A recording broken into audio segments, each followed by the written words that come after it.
अब आइए next question की तरफ चलते हैं। ओके, सो क्वेश्चन नंबर 29, इसमें भी आपको और में दिया हुआ, इसमें से कोई आपको एक सॉल्व करना है ना। 29 का अगर ए देखें फर्स्ट, इसको सॉल्व करें तो क्या दिया हुआ, evaluate integral 1 upon log x minus 1 upon log x का होल स्क्वायर डीएक्स। जहां पे x ग्रेटर देन 1 दिया हुआ है, ऑब्वियसली क्योंकि x 1 हो जाएगा तो log 1 0 होता है, डिनोमिनेटर 0 नहीं होना चाहिए, और ऐसे हमें पता है कि x ग्रेटर देन 0 भी होना चाहिए। ठीक है, चलो वो तो चलो ठीक है, अलग की बात। ये हमें इसको सॉल्व करना है, राइट। अभी 29 का ए देख रहे हैं, तो integral of 1 upon log x minus 1 upon log x का होल स्क्वायर, यही है, एंड dx। इसमें क्या कर सकते हैं, कैसे सॉल्व करेंगे इस इंटीग्रल को, इस इंटीग्रल को कैसे सॉल्व करेंगे। तो सबसे पहली चीज ना, आप क्या करो, इसको, इस log x को कुछ सब्स्टिट्यूट कर लो, है ना। हम मान लेते हैं t बराबर log x, ठीक है, t बराबर log x। अब इसको आप कैसे लिख सकते हो, ऐसे लिख सकते हो क्या, x बराबर e to the power t, लिख सकते हैं ना, बिल्कुल लिख सकते हैं, लिख सकते हैं ना। ओके, अच्छा, अगर आपने ये माना तो यहां से dt बराबर क्या हो जाएगा, dt बराबर 1 अपॉन x dx होगा क्या। और अगर आप यहां से चलोगे, अगर ये चीज छोड़ दो और यहां से अगर डिफरेंशिएट करते हो तो dx बराबर क्या मिल जाएगा, e to the power t dt। हो गया क्वेश्चन। अब देखिए जरा, ये हो गया आपका इंटीग्रल, इसको अगर आपने i माना तो this is i is equal to, आपने log x को क्या माना, t, so 1 upon t minus 1 upon t square, ठीक है। और ये आपका क्या रहा, dx बराबर e to the power t dt, है ना। अब इसको बेसिकली आप ऐसा लिख सकते हो क्या, देखना, इसको आप ऐसा लिख सकते हो क्या, e to the power t 1 upon t minus 1 upon t square dt। अब ये डायरेक्ट फॉर्मूला पे चला गया। हम जानते हैं, क्या जानते हैं, कि e to the power x और अगर fx हो and plus f dash x हो, है ना, तो इस इंटीग्रल का वैल्यू क्या हो जाता है, डायरेक्ट हो जाता है e to the power x fx plus c हो जाता है, ठीक है। अगर fx हो यहां पे, अगर यहां पे आपका fx हो, ठीक है, यहां पे अगर आपका fx हो and plus f dash x हो, तो इसका डायरेक्ट इंटीग्रल क्या हो जाता है, e to the power x fx plus c हो जाता है। अब देखो, अगर आप इस वाले को, अगर इस वाले को ft मानते हो, है ना, देखना जरा करके, यहां पे e टू द पावर अगर ft बराबर 1 अपॉन t मानते हो तो f डैश t क्या हो जाएगा, माइनस 1 अपॉन टी स्क्वायर, है ना। दैट मीन्स आपका ये जो इंटीग्रल है इस फॉर्म में है क्या, e to the power t ft minus f, sorry, plus f dash t dx।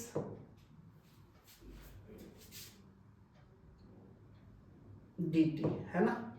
तो इसका वैल्यू क्या हो जाएगा, इसका वैल्यू हो जाएगा e to the power t ft and plus c, और e to the power t ft आपका क्या है, what is ft is 1 upon t and plus c, यही आंसर हो गया। बट आपने सब्स्टिट्यूट किया था तो फाइनली इंटीग्रेशन क्या आ जाएगा, e to the power t की जगह पे क्या लिखोगे, x, और 1 upon t 1 upon log x, यानी i बराबर क्या आ गया, x upon log x plus c। This is the answer. आया समझ में। तो इस तरीके से आप इसको सॉल्व कर सकते हो, ठीक है। तो ये था हमारा 29 का फर्स्ट पार्ट, जिसमें हमने ये चीज यूज किया। तो ये आप एकदम ध्यान में रख लेना, है ना, इस पे बेस जरूर क्वेश्चन आता है, ठीक है। अब आ जाते हैं नेक्स्ट क्वेश्चन की तरफ, यानी 29 का बी, ठीक है। इसको कैसे सॉल्व करेंगे, इसमें कोई आइडिया, देखो यहाँ पे n पावर दिया हुआ है ना, यहां पे आपको n पावर दिया हुआ है, तो कैसे करेंगे इसको सॉल्व? तो देखो i बराबर मान लेते हैं, हमें दिया है 0 to 1 x 1 minus x to the power n dx। ठीक है, हम यहां पे सब्स्टिट्यूशन यूज कर लेते हैं। सब्स्टिट्यूशन में क्या करेंगे, t बराबर मान लेते हैं 1 minus x, तो यहां से dt बराबर क्या हो जाएगा, माइनस dx। ठीक है, और अगर लोअर लिमिट की बात करें, लोअर लिमिट क्या हो जाएगा, t बराबर 1 minus 0, दैट मीन्स 1 हो जाएगा। और अपर लिमिट की बात करें, तो अपर लिमिट क्या हो जाएगा, t बराबर 1 minus x यानी 1, दैट इज 0, है ना। अब इसका मतलब आपके पास जो इंटीग्रल है वो क्या आ चुका है, i बराबर आ चुका है 1 से 0, है ना। लोअर लिमिट आपका 1, अपर लिमिट 0। ठीक है, अब x के जगह पे आप क्या लिखोगे, देखो यहां से x के जगह पे आप क्या लिखोगे, x के जगह पे लिखोगे यहां से 1 minus t। ठीक है, एंड 1 minus x के जगह पे t to the power n dt। आया समझ में? अब इसको सॉल्व कर लो आप, एक प्रॉपर्टी आपको पता है कि जब लिमिट चेंज करते तो माइनस लग जाता है, यानी i बराबर क्या हो जाएगा, माइनस t माइनस 1। अच्छा ऐसा कर लेते हैं ना, 1 माइनस टी है ना, ओके। सो माइनस तो ये आ जाएगा, 0 से 1 हो जाएगा, और ये हो जाएगा आपका 1 minus T to the power n dt। अब एक काम ये करो कि इसका माइनस कॉमन लेकर इसको प्लस बना दो, या फिर ऐसे भी सॉल्व कर सकते हो, आपकी मर्जी है ना। ये हो जाएगा 0 to 1, और ये हो जाएगा t minus 1 t to the power n dt। अब क्या करोगे, हो गया, ये हो जाएगा 0 to 1, मल्टीप्लाई करोगे तो t to the power n plus 1 dt minus t to the power n dt, ये हो जाएगा 0 से 1। अब इसका इंटीग्रेशन कर लो, तो क्या हो जाएगा, t to the power n plus 1 यानी n plus 2 divided by n plus 2, और ये लिमिट लगा लो आप 0 to 1 माइनस, ये हो जाएगा t to the power n plus 1 by n plus 1, और लिमिट लगा लो आप 0 to 1। ठीक है यहां तक, ओके। अब आगे आइए, सो अब क्या करेंगे, सो अब हमारे पास हो गया, अगर लोअर अपर लिमिट रखते हो तो 1 to the power n plus 2 divided by n plus 2 minus, lower limit 0 रखोगे तो obviously 0 by n plus 2 minus, यहां पे क्या हो जाएगा 1 to the power n plus 1 divided by n plus 1 minus 0 रखोगे तो ये 0 बाई n प्लस 1, सिंपल सा है ना। मतलब आपके पास आ गया 1 upon n plus 2 minus 1 upon n plus 1। आप चाहो तो इसको एलसीएम लेकर सॉल्व कर सकते हो, n करना ही है आपको।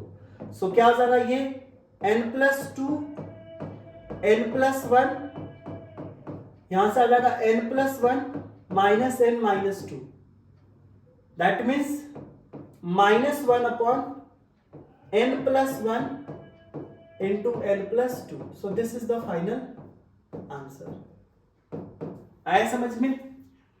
यहां से n से n कैंसिल हो गया, 1 minus 2 is minus 1 upon this, तो ये हो गया आपका फाइनल आंसर।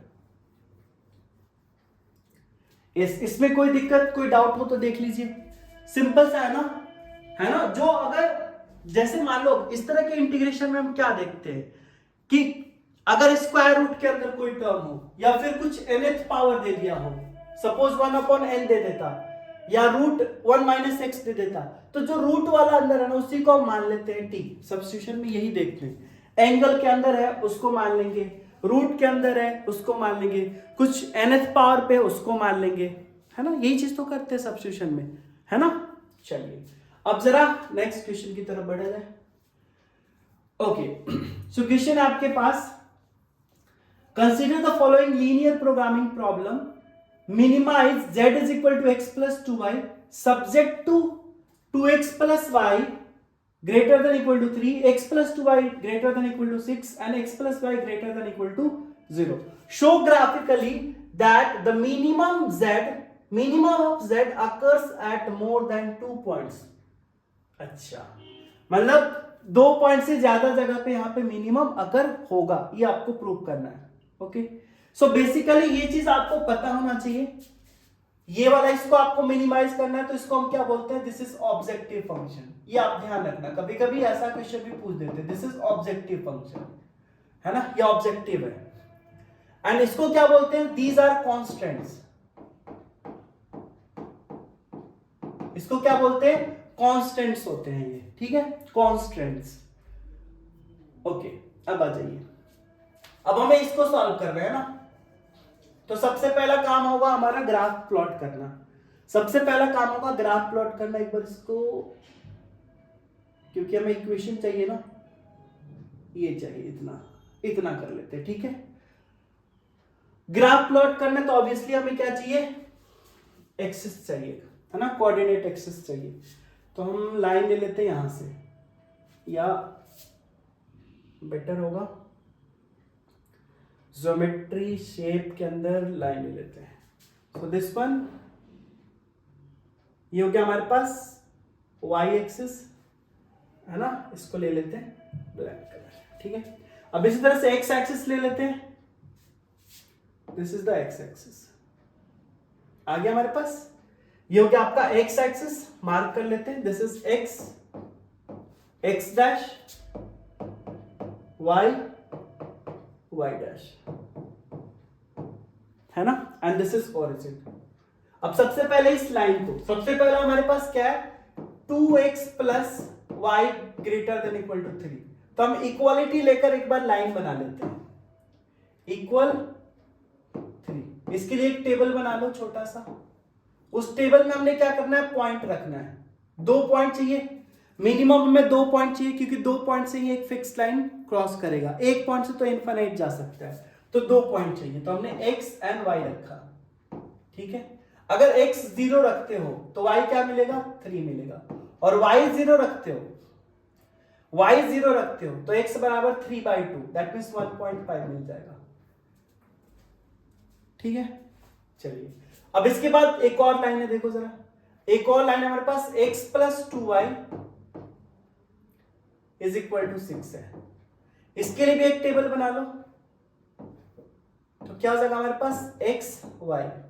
x अगर 0 रखते हो तो y 3 मिलेगा, y 0 रखते हो तो x बराबर 6 मिलेगा. हमने 0 क्यों लिया, क्योंकि हमें पता है कि अगर x एक्सिस की बात करें तो x एक्सिस पे y coordinate 0 and y axis पे x कोऑर्डिनेट 0 होता है. इसलिए ताकि सिंपल हो जाए, कैलकुलेशन भी सिंपल एंड पॉइंट को प्लॉट करना भी सिंपल हो जाएगा. राइट, आ जाइए.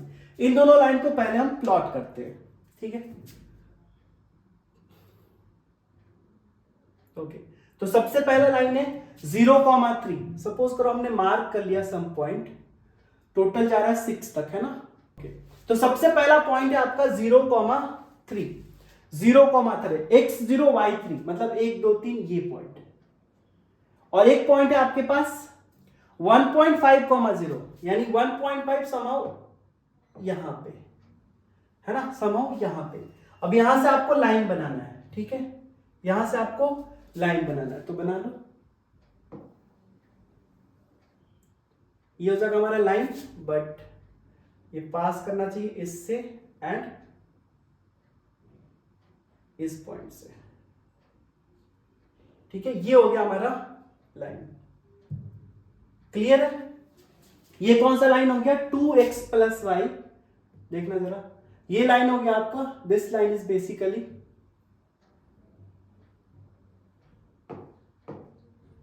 ये कौन सा लाइन होगा, 2x plus y is equal to 3 का. डार्क लाइन बना क्योंकि यहां पे इक्वलिटी लगा हुआ है. ठीक है, ओके ओके. अब देखो इसमें बोला जा रहा है ग्रेटर देन इक्वल टू 3, मतलब इसमें किधर का पार्ट आपका शेड होगा, तो इस साइड का पार्ट शेड होगा. ठीक है, ये चीज क्लियर है. अच्छा, अब आ जाइए. अब हमारे पास दूसरा लाइन है. दूसरा लाइन क्या बोला जा रहा है, x0 तो y3, x0 तो y3 मतलब ये पॉइंट, एंड x6 तो y0 मतलब 1 2 3 4 5 6 ये पॉइंट। अब यहां से इन दोनों को मिलाना है आपको, इन दोनों पॉइंट को ज्वाइन करना है। हमने ज्वाइन कर दिया, ये लाइन बन गया। करेक्ट है, करेक्ट है ना। इसमें भी आपको क्या बोला जा रहा है, इसमें बोला जा रहा है इसमें भी greater than 0, greater than equal to 6, मतलब इस लाइन में भी आपका किधर की तरफ होगा, इस लाइन में भी आपका इधर की तरफ होगा। ठीक है, उसके बाद x and y greater than equal to 0, x भी ग्रेटर देन 0, y भी ग्रेटर देन 0, y भी ग्रेटर देन 0, x भी ग्रेटर देन 0। मतलब आप कह सकते हो क्या, क्या कह सकते हो कि इसका जो फिजिबल रीजन बनेगा, इसका जो रीजन बनेगा, इनफैक्ट रीजन कौन सा बनेगा, तो हमें लेना है x ग्रेटर देन 0 मतलब इस लाइन के इस साइड, y ग्रेटर देन 0 मतलब इस लाइन के इस साइड, फर्स्ट क्वाड्रेंट में। बट ये सारी चीज भी होनी चाहिए, ये ग्रेटर देन 0 मतलब ये रेड आपका इधर की तरफ, ब्लू आपका ऊपर की तरफ, तो सबको अगर कंबाइन करें तो हमें ये वाला पार्ट मिलने वाला है, ये वाला पार्ट देखना जरा ध्यान से, ये वाला पार्ट हमें मिलने वाला है। ग्रेटर देन इक्वल टू है तो ये एक्सिस भी आ जाएगा हमारा।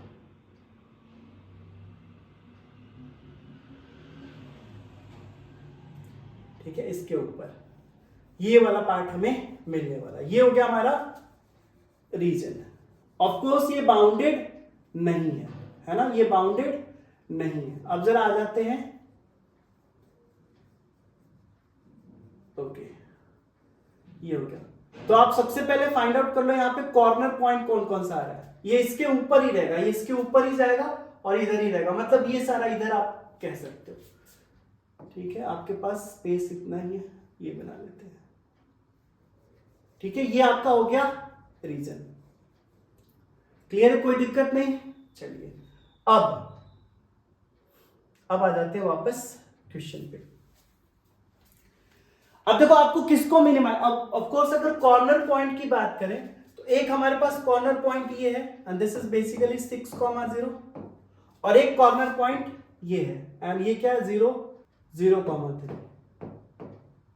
ये तो हमारा कॉर्नर पॉइंट नहीं होना क्योंकि इससे ऊपर था, इससे ऊपर था, तो दोनों में कॉमन हमारा ये मिल गया। ठीक है, ये एक्सिस भी कंबाइन होगा इसमें। ओके ठीक है, अब हमें ये पता करना है, जैसे मान लो आपको मिनिमाइज करना था, z कितना दे रखा है, z दे रखा आपका x plus 2y, z is equal to x plus 2y। ठीक है ना, अगर ये बाउंडेड होता, अगर रीजन बाउंडेड होता तो फिर तो हमें सोचना ही नहीं था, है ना। रीजन अगर बाउंडेड होता तो कॉर्नर पॉइंट पे चेक कर लेते कि हमें मिनिमम मिल रहा है या नहीं मिल रहा है ना। अब हमें ये पता नहीं कि इस पे मिनिमम मिलेगा भी या नहीं मिलेगा, राइट। तो इसके लिए क्या किया जाए, हमारे पास अभी तक 2 कॉर्नर पॉइंट है। अगर आप 0,3 रखते हो एंड 0,6 रखते हो, ठीक है, एक बार देख लो जरा, कॉर्नर पॉइंट हमारे पास, कॉर्नर पॉइंट्स हमारे पास क्या है फिलहाल, कॉर्नर पॉइंट्स हमारे पास 0,3 है एंड 6,0 है, 6,0 है। ठीक है, अब इस पे आपका z इज इक्वल टू कितना है, x प्लस 2y। अब x के जगह पे रखो तो z बराबर क्या मिलेगा, यहां से 0 प्लस 2 इंटू 3 यानी 6, और यहां से क्या मिलेगा z बराबर 6 प्लस 2 इंटू 0 दैट मीन्स 6, है ना। तो यहां से भी आपको 6 और यहां से भी आपको 6 मिल गया, मतलब ये वैल्यू तो मिल रहा है ना, ये कुछ वैल्यू तो मिल रहा है आपको, है ना। अब ऑफ कोर्स कोई एक दूसरा वैल्यू ले लो इस रीजन का, हमने ले लिया सपोज करो, क्योंकि यहां पे है 5 और 3 से ऊपर, तो 5 कॉमा मान लेते हैं, यहां पे 5 ले लेते हैं, ये पॉइंट एक ले लेते हैं 5,5 सपोज करो 5,5। क्या 5,5 यहां पे रखे तो कितना आएगा 5 + 5 = 10 यानी 15। ऑफकोर्स उससे ये मिनिमम है, छोटा है। क्लियर है ना, इसका वैल्यू छोटा है। अगर आप इस लाइन को प्लॉट करो z = x + 2y = 6, चलो देखना z = x + 2y अगर इस लाइन को प्लॉट करो =6 है ना, तो यहां से क्या मिलेगा x + 2y = 6, x + 2y = 6। सो अगर हम यहां पे इस लाइन को ड्रॉ करें x + 2y = 6, सो बेसिकली आप देखो ये वाला लाइन हमने ड्रॉ किया ऑलरेडी, ये वाला है ना, दैट मींस ये ब्लू कलर वाला लाइन। बट हमें चेक करना है कि ये मिनिमम वैल्यू है कि नहीं। अब देखो जब अनबाउंडेड रीजन आता है तो हम क्या करते हैं, अब हमें पता नहीं कि 6 मिनिमम है या नहीं, हम मान लेते हैं कि मिनिमम होगा, है ना, ये मिनिमम वैल्यू होगा। तो हम ऐसा करेंगे कि z < 6 है ना, z < 6 ये लाइन ड्रॉ करते हैं। अगर इसके साथ कुछ भी कॉमन आ गया इस रीजन में, इसका मतलब ये मिनिमम वैल्यू नहीं रखेगा। अगर कॉमन नहीं आ रहा इसका मतलब मिनिमम वैल्यू होगा। क्लियर ये चीज, कोई डाउट नहीं। तो x + 2y < 6 अगर इसको ड्रॉ करें तो बेसिकली ये लाइन आपका यही वाला है, but now this time it will be like this, है ना। अगर इसको हम देखें तो हाँ ये इस तरीके से बन जाएगा, ये इस तरीके से बन जाएगा। ये आपका किसका लाइन है, सो दिस इज बेसिकली, ये लाइन कौन सा है, सो दिस इज z, या फिर ऐसा लिखते हैं x + 6y x + 2y < 6, ये इसका लाइन है ना, ये इसका लाइन है। अब देखो क्या आपका जो फीजिबल जो ये रीजन बन रहा था, क्या इसमें कुछ भी कॉमन आ रहा है, इसमें तो नहीं आ रहा। क्यों नहीं आ रहा, आप कहोगे इस लाइन पे ही तो है तो आना चाहिए, नहीं आ रहा। क्यों नहीं आ रहा, क्योंकि अगर आप ध्यान से देखो इस वाले को, ये डॉट लाइन है, ये डॉटेड लाइन है। तो आप कह सकते हो for this no point is common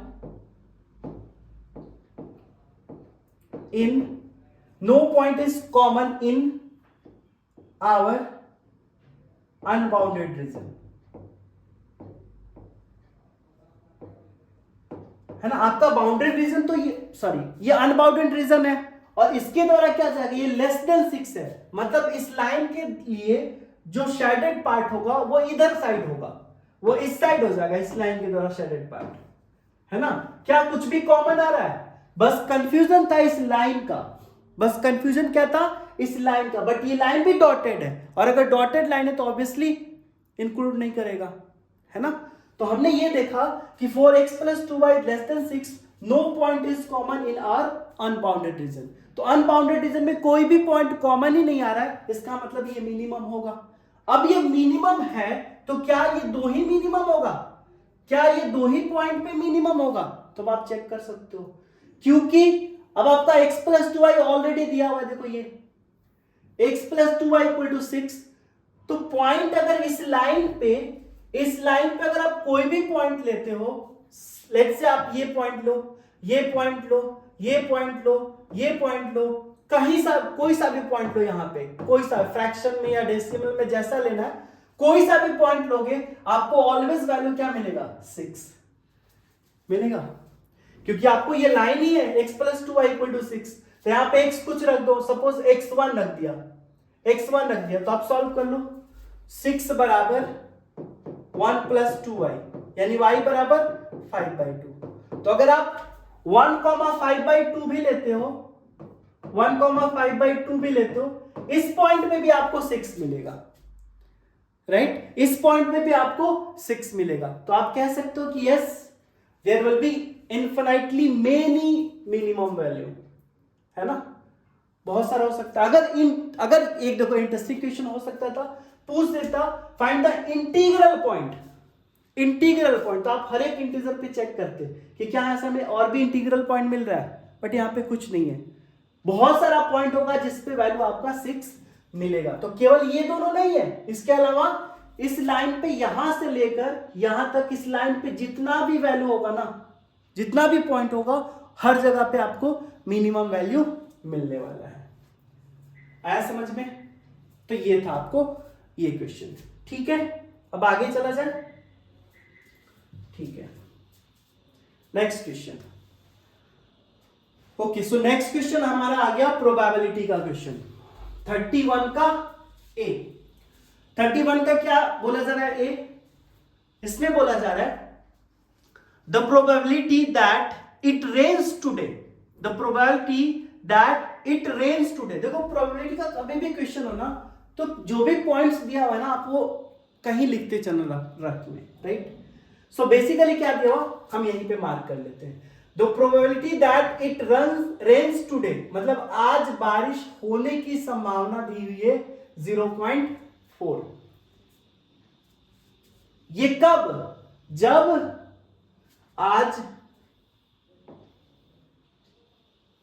बारिश होगी, है ना। The probability that it rains today is 0.4। आज बारिश होने की जो प्रोबेबिलिटी है वो 0.4 है, ठीक है। इफ इट रेन्स टुडे, अगर आज बारिश होती है, समझना, ये तो हो गया आपका एक पार्ट। अगर आज बारिश होती है, the probability that it will rains tomorrow is 0.8। मतलब अगर आज बारिश होती है तो कल भी बारिश होने की संभावना क्या दी हुई है? 0.8। ठीक है, आज बारिश होती है, आज बारिश होती है तो कल बारिश होने की संभावना आई है, ठीक है ना। ओके, नेक्स्ट पढ़ते हैं। If it is not rain today, अगर आज बारिश नहीं होती है, then the probability that it will rain tomorrow is 0.7। अगर आज बारिश नहीं होती है तो कल बारिश होने की संभावना कितनी है? 0.7। समझना है फिर से एक बार। अगर आज बारिश होने की संभावना दी है 0.4, और अगर आज बारिश होती है तो कल भी बारिश होने की संभावना दी हुई है 0.8, और अगर आज बारिश नहीं होती है तो कल बारिश होने की संभावना दी हुई है 0.7। क्लियर है ना? ठीक है, ओके। अब देखो P1 यहां पे क्या बताया जा रहा है। P1 आपसे बोला जा रहा है, समझना, P1 क्या बोला जा रहा है? P1 बोला जा रहा है आपसे, denotes the probability that it does not rain today, मतलब आज बारिश ना हो। P1 क्या बोल रहा है? आज बारिश ना हो। तो अब आपको दिया हुआ है कि आज बारिश हो, उसका 0.4। तो आपने पढ़ा है, आज आपने पढ़ा ना, ट्रू या फॉल्स, ट्रू एंड फॉल्स दोनों के होने का प्रोबेबिलिटी, दोनों का सम निकालते तो 1 होता है। तो अगर एक का 1/2 है तो दूसरे का 1/2, एक का 1/3 है तो दूसरे का 1 - 1/3, यही होता है ना। तो क्या बोला जाएगा? P1 denotes the probability that it does not rain today, मतलब आज बारिश ना हो। तो P1 क्या हो जाएगा? 1 - 0.4 यानी 0.6। ठीक है, कोई दिक्कत नहीं ना। अब जरा P2 को समझिए। P2 क्या बोला जा रहा है? P2 denotes the probability that it will not rain tomorrow if it rains today, मतलब आज बारिश होती है तो कल बारिश नहीं होने, denotes the probability that it will not rain tomorrow, मतलब कल बारिश नहीं होगी अगर आज बारिश होती है। तो देखो आपको दिया हुआ था, इफ इट रेन्स टुडे, अगर आज बारिश होती है तो probability that it will rain tomorrow, तो कल भी बारिश होने की प्रोबेबिलिटी क्या दी हुई है आपको? 0.8, राइट। तो ये क्या हो जाएगा? 1 - 0.8, दैट मीन्स 0.2। ठीक है ना। अब आ जाइए P3 पे। P3 क्या बोल रहा है? denotes the probability that it will rain tomorrow, that it will rain tomorrow, it will rain tomorrow if it does not rain today, अगर आज बारिश नहीं होती है तो कल भी बारिश नहीं होने की संभावना P3 दी हुआ है। तो P3 क्या हो जाएगा? 1 - 0.7। That means 0.3। यहां तक क्लियर है क्या? ये समझ में आ गया आपको? P1 0.6, P2 0.2, P3 0. एक मिनट P3 क्या बोला जा रहा है? Denotes the probability that it will rain tomorrow if it does not rain today. If it is does not, okay, तो ये तो सेम ही है ना, सॉरी, ये तो सेम वैल्यू हो गया। P3 वही तो है, देखो ना ये क्या बोल रहा है, if it does not rain today, if it is does not rain today, the probability that it will rain tomorrow, the probability that it will rain tomorrow, तो सेम ही तो है, तो 0.7 हो गया। कोई दिक्कत नहीं, अच्छे से पढ़ना है ना। ओके, नेक्स्ट P4 पे आते हैं। तो P4 क्या बोला जा रहा है? denotes the probability that it will not rain tomorrow, it will not rain tomorrow if it does not rain today। तो आज बारिश ना हो तो कल बारिश होने का संभावना 0.7 है, और आज बारिश ना हो तो कल भी ना होने की संभावना P4 है, तो ये क्या हो जाएगा 1 - 0.7। Now this is 0.3। ये सारा समझ में आ गया? अगर ये सारा समझ में आ गया तो फिर तो हो गया क्वेश्चन। अगर फर्स्ट क्वेश्चन की बात की जाए तो इसमें क्या बोला जा रहा है आपसे? Find the value of P1 into P4 minus P2 into P3, है ना, सारा वैल्यू रख लो। P1 कितना है? 0.6, थोड़ा सा कैलकुलेशन ध्यान से, इंटू P4 0.3, बेटर है ना, चलो ठीक है अभी तो कर लेते हैं, minus P2 is 0.2 into P3 is 0.7, है ना। ये कितना आ जाएगा? 6 3 जा 18, यानी 1.8 माइनस 1.4, ये होगा क्या? P1 is 0.6, P4 is 0.3, P2 is 0.2, P3 is 0.7, 6 3 जा 18, 7 2 जा 14, दैट मीन्स ये आ जाएगा 0.4। तो इसका वैल्यू कितना हो गया? कैलकुलेशन एक बार जरूर चेक कर लेना, ठीक है। ये चीज क्लियर है, समझ में आ गया? 0.4। ओके, अब आ जाते हैं नेक्स्ट क्वेश्चन पे। नेक्स्ट क्वेश्चन बोला जा रहा है calculate the probability of raining tomorrow.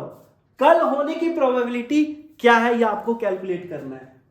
अब देखो, कल बारिश होने का प्रोबेबिलिटी किस पे डिपेंड कर रहा है? आज हो तब भी डिपेंड कर रहा है, आज ना हो तब भी डिपेंड कर रहा है ना। अगर आज बारिश होती है तो कल बारिश होने की संभावना कितनी थी? 0.8, और अगर आज बारिश नहीं होती है तो कल बारिश होने की संभावना 0.7 थी। मतलब दोनों चीजें पे डिपेंड हो रहा है यहाँ पे।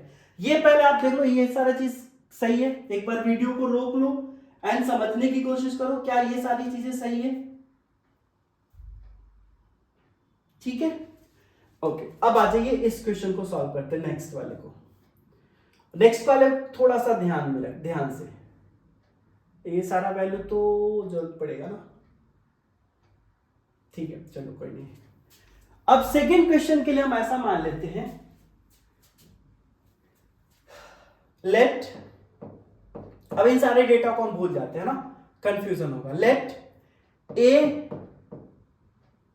या पी ए मान लेते हैं ना, P A is probability of raining tomorrow, है ना।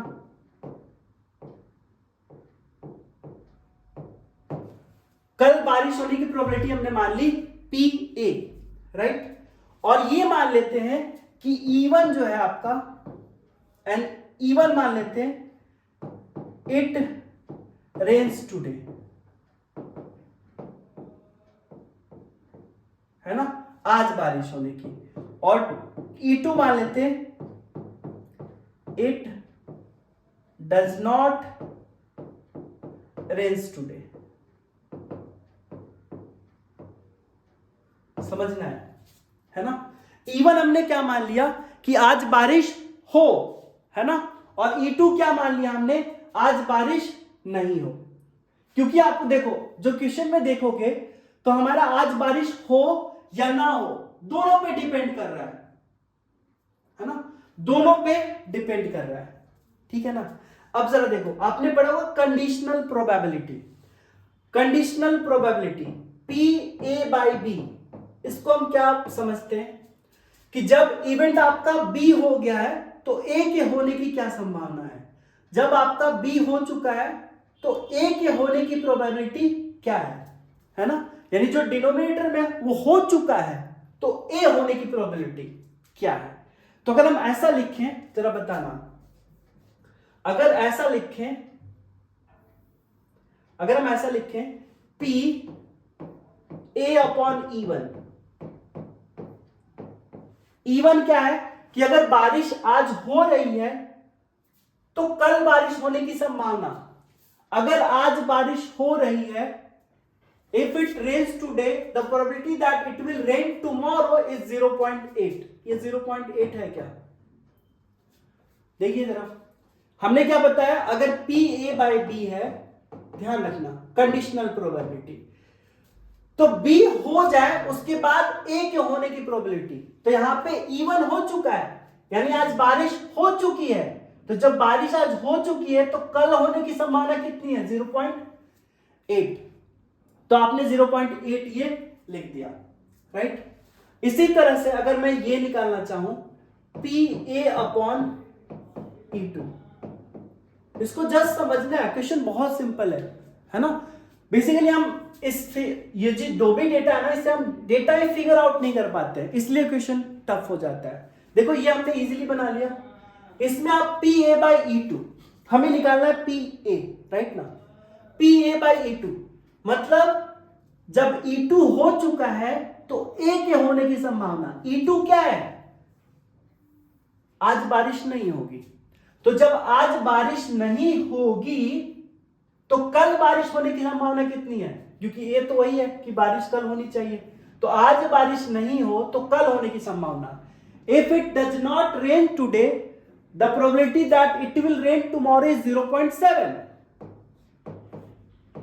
अब बताइए ये दोनों डेटा में अगर आपको कोई दिक्कत, कोई प्रॉब्लम तो बताइए। कोई दिक्कत नहीं ना, कोई दिक्कत नहीं। अब आप टोटल प्रोबेबिलिटी लिख सकते हो, टोटल प्रोबेबिलिटी तो क्या हो जाएगा PA, यस हाँ PA लिख देते हैं, तो PA बराबर क्या हो जाएगा, PA बराबर PE1 into PA upon E1, है ना, क्योंकि कल बारिश होना बस इन दो चीजों पे ही डिपेंड हो रहा था कि आज बारिश हो रही है तो कल होने का ये चांस, तो ये हमारे पास क्या है कि आज बारिश P1 क्या, आज बारिश हो रही है तो कल के होने का संभावना, एंड प्लस अगर आज बारिश ना हो तो कल के होने की संभावना, ये टोटल प्रोबेबिलिटी हो गया हमारा।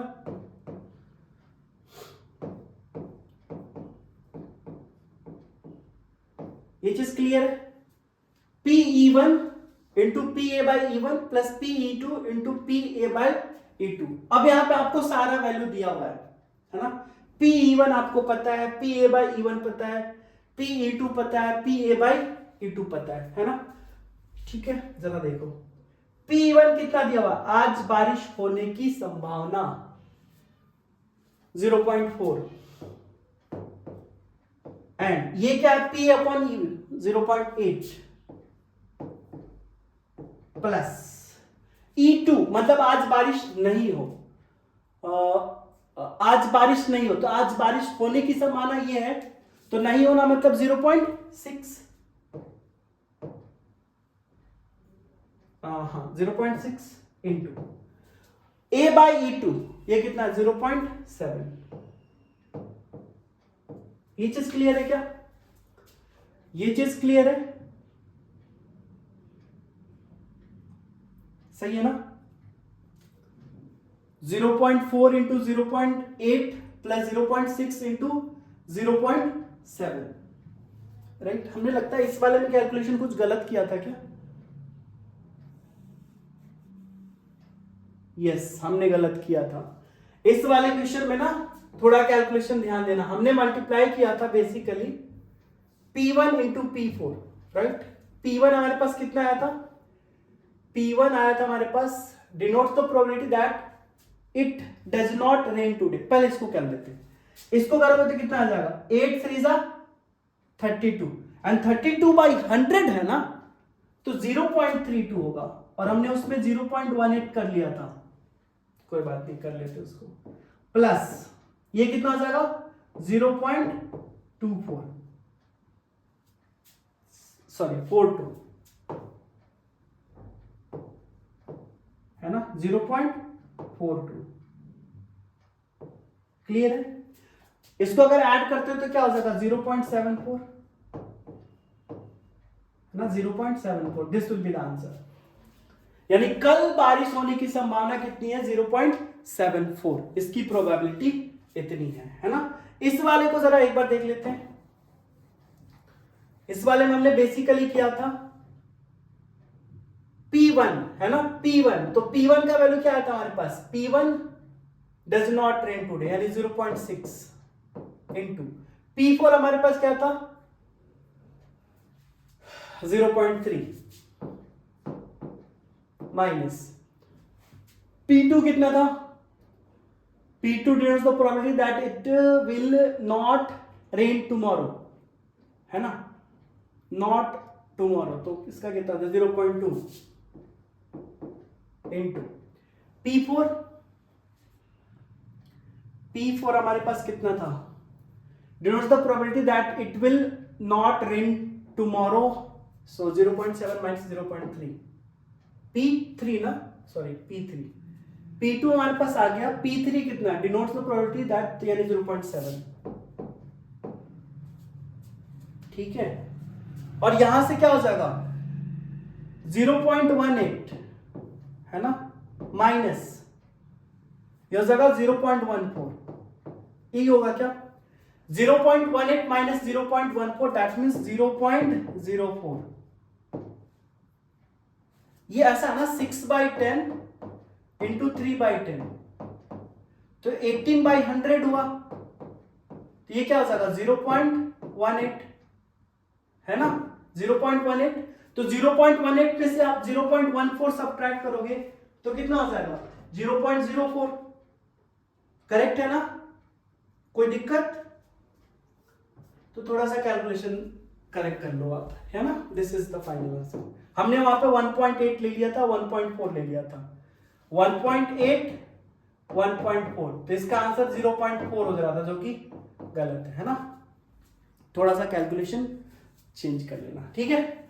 सो मैं क्या से ये समझ में आ गया, इस तरह के क्वेश्चंस आप इजीली कर लोगे, राइट। ओके, नेक्स्ट देखिए। अच्छा, इसी का और पार्ट है ना, इसी का और पार्ट है, हाँ इसी का और पार्ट है। ये देखिए, ये बोला जा रहा है a random variable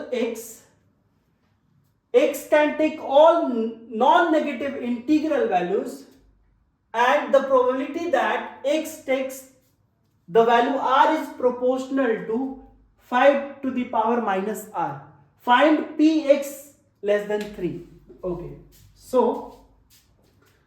आपको ये बोला जा रहा है नॉन नेगेटिव, ठीक है ना, all non negative. Non negative का मतलब 0 ले सकते हो बट नेगेटिव वाला पार्ट नहीं लेना है ना। चलिए, तो आपको ये बोला जा रहा है कि p x is equal to r है ना। क्या बोला जा रहा है, किसके प्रोपोर्शनल है, 5 to the power minus r के। ओके, प्रोपोर्शनल है, so this is proportional to 5 to the power minus r। ये आपको दिया हुआ है, ठीक है, ये आपको दिया हुआ है। तो यहां से आप क्या लिख सकते हो, p x is equal to r is equal to, अगर प्रोपोर्शनलिटी हटाते हो तो एक कांस्टेंट क्या आएगा and 5 to the power minus r, and 5 to the power minus r को आप क्या लिखोगे 5 अपॉन r, यानी k upon 5 to the power r हो जाएगा। ये हो जाएगा ऐसा, ठीक है। दैट मीन्स अब आपके पास आ चुका है P X equal to R is equal to K upon 5 to the power r, ठीक है। अब आपको पता है, क्या पता है आपको, ये चीज पता है ना कि p x is equal to 0 plus p x is equal to 1 plus p x is equal to 2, सारे का प्रोबेबिलिटी का सम कितना होगा बताइए जरा। सारे का प्रोबेबिलिटी का सम कितना हो जाएगा 1 हो जाएगा, ये चलता जाएगा। इनफैक्ट इसका सम कितना होगा 1 होगा, ये चीज पता है ना, ये पता है हमें। अब रख दो x इज इक्वल टू 0 रख दो तो क्या आएगा k upon 5 to the power 0 plus k upon 5 plus k upon 5 square plus k upon 5 cube, ऐसा ही चलता जाएगा क्या बताना जरा। ये चलता जाएगा कहां तक, टू इंफिनिटी तक, और इसका वैल्यू 1 है। अब आप चाहो तो यहां पे k कॉमन ले सकते हो, है ना, k कॉमन ले सकते हो। तो k कॉमन लोगे तो 1 plus 1 upon 5 1 upon 5 square plus 1 upon 5 cube plus dot dot dot कहां तक, टू इंफिनिटी, और इसका वैल्यू कितना है 1 है, ठीक है। ओके, अब आगे आइए। अब ये देखो आपको बेसिकली क्या हुआ, जीपी का सम, इनफाइनाइट जीपी का सम, और इनफाइनाइट जीपी का सम क्या होता है a अपॉन 1 माइनस आर होता है, आप ये यूज कर लो। तो क्या हो जाएगा k into a 1 minus 1 upon 5, क्योंकि r क्या है यहां पे 1 अपॉन 5 है, and this is equal to 1। तो यहां से आपको क्या मिलेगा k, और ये हो जाएगा बाई 5 माइनस 1 यानी 4 by 5 is equal to 1। That means यहां से k बराबर आ चुका है आपके पास 4 बाई 5, है ना। k का वैल्यू आपको मिल चुका है क्या 4 बाई 5, यहां तक क्लियर है। k का वैल्यू आपको मिल चुका है 4 बाई 5। अब आपको क्या फाइंड आउट करना है, हेंस क्या फाइंड आउट करना है आपको, px लेस देन 3, है ना। px लेस देन 3 मतलब क्या हो जाएगा, px इज इक्वल टू 0 पे लो plus p x is equal to 1 पे and plus p x is equal to 2 पे। 3 तो नहीं आएगा, 3 से छोटा, all non negative integral value, ठीक है। हो गया ना सारा नॉन नेगेटिव, 0 नॉन नेगेटिव है, right. Now p0 px is equal to 0, x is equal to 0 रखते हो तो p0 आपको क्या मिलेगा, यहां पे देखो k बाई 1 यानी k मिल रहा है ना, तो this is k plus x is equal to 1 पे क्या मिल रहा है आपको k by 5 and plus k by 5 square. अब इसी को सिंप्लीफाई करना है, आप सिंप्लीफाई कर लो। तो यहां पे देखो k कॉमन है, तो k अगर कॉमन ले लेते हो और एलसीएम ले लोगे 25 एलसीएम हो जाएगा, तो यहां पे हो जाएगा 25 प्लस 5 एंड प्लस 1 होगा ऐसा एलसीएम लेने के बाद। तो यहां से क्या मिलेगा 25 plus 5 is 31, so 31k upon 25।